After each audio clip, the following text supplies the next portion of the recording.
আসসালামু আলাইকুম।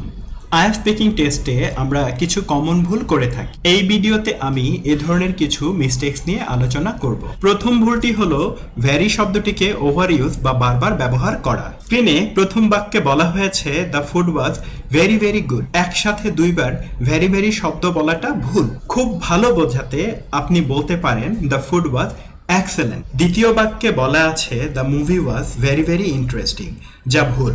খুব আকর্ষণীয় বোঝাতে বলা যায় দ্য মুভি ওয়াজ ফ্যাসিনেটিং।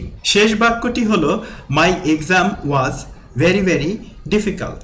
ভুল কারেক্ট করে খুব কঠিন বোঝাতে বলা যায় মাই exam was extremely difficult.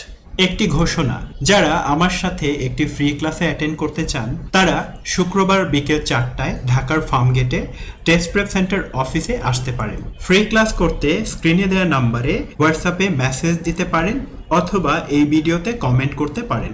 I am speaking এ অনেকেই বিকজ শব্দটিকে ভুলভাবে ব্যবহার করে। প্রথম বাক্যটি পড়া যাক। I went home because of it was raining. এ বাক্যটি ভুল, কারণ বিকজ অফ হলো একটি ফ্রেজ বা শব্দগুচ্ছ যার পর পূর্ণ বাক্য বসানো যায় না। বিকজ অফ শব্দগুচ্ছটির পর এক শব্দের নাউন অথবা একটি ফ্রেজ বসানো যায়, বাট পূর্ণ বাক্য বসানো যায় না। দ্বিতীয় বাক্যটি সঠিক, এতে অফ প্রিপোজিশনটি বাদ দেওয়া হয়েছে। আমরা জানি বিকজের পর পূর্ণ বাক্য বসাতে হয়। এবার সঠিক বাক্যটিকে পড়া যায়। আই ওয়েন্ট হোম, আমি বাড়িতে গিয়েছিলাম বিকজ ইট ওয়াজ রেইনিং, কারণ বৃষ্টি হচ্ছিল। অর্থ পড়ে বুঝতে পারলাম অর্থের দিক থেকেও দ্বিতীয় বাক্যটি সঠিক। আই এম স্পিকিং এ অনেক শিক্ষার্থী আর্টিকেল ব্যবহারে প্রচুর ভুল করে থাকে। প্রথম বাক্যে বলা আছে আই ভিজিটেড লালবাগ ফোর্ট। এ বাক্যে আর্টিকেল দি যুক্ত করতে হবে, কারণ কোনো সুপরিচিত স্থাপনা অথবা ইউনিক কোনো নামের পূর্বে দি বসাতে হয়। কারেক্ট বাক্যটি হলো I visited the Lalbagh fort last year. এবার দ্বিতীয় বাক্যটি পড়া যায়। I live in big city.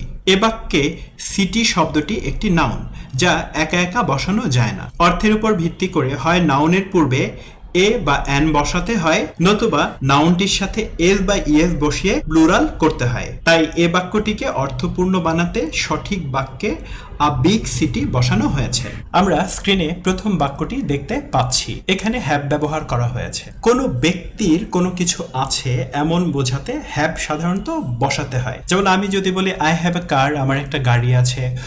We have a house, আমাদের একটা বাড়ি আছে। অর্থাৎ হ্যাভের পূর্বে ব্যক্তিবাচক সাবজেক্ট দরকার। আর দ্বিতীয় বাক্যে আমরা দেখতে পাচ্ছি এখানে বলা হয়েছে ইন মাই সিটি, আমার শহরে। এটা হলো একটা স্থান। একটা স্থানে অন্য কোনো কিছু আছে বোঝাতে হয় দেয়ার ইজ বসাতে হয় অথবা দেয়ার আর বসাতে হয়।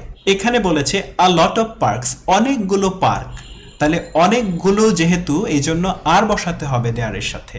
তাহলে মূল বাক্যটির অর্থ দাঁড়ায় in my city there are a lot of parks. আমার শহরে অনেকগুলো পার্ক আছে, একটা স্থানে অনেকগুলো কিছু আছে এমন বোঝাতে দেয়ার আর বসানো হয়েছে। তো প্রথম বাক্যটি ভুল এবং দ্বিতীয় বাক্যটি কারেক্ট। টেস্ট প্রেপ সেন্টারে স্পিকিং এবং রাইটিং এর কমন মিস্টেকসগুলো আমি নিজে ধরিয়ে ধরিয়ে পড়াই, ফলে স্টুডেন্টদের অ্যাকিউরেসি অনেক বৃদ্ধি পায়। আজকের লেকচারটি উপভোগ করার জন্য সবাইকে অসংখ্য ধন্যবাদ।